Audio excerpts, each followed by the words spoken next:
This is Mission Guy. Everyone eats. And we purchased the truck in the fall, and we have outfitted it with equipment, new generator. We have a 110 powered panini grill right here that you can serve all kinds of hot sandwiches, subs, hot dogs, breakfast sandwiches. Got a huge refrigerator right here. Sandwich prep table, 27-inch sandwich prep table with 12 cold stations. Commercial microwave. We have it wired for internet.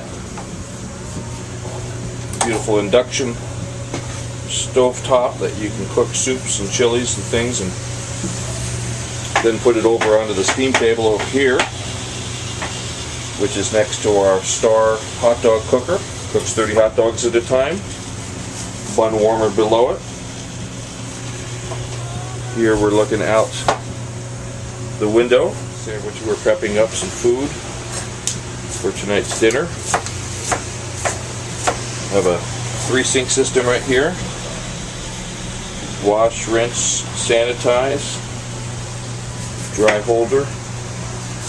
We built some shelves that are about 8 inches deep. Hold all kinds of utensils, equipment, supplies. We have the shelves running all along the top. Hold the bags, wrappers, condiments, this type of thing. We have a couple of fans here in the corner, the hot corner, that blow a lot of power. And these fans are very effective. Is because we're underneath this canopy. We have one little table. Spring and summer we're going to be able to put more tables. Here's where people can come and get their food from whoever is serving food.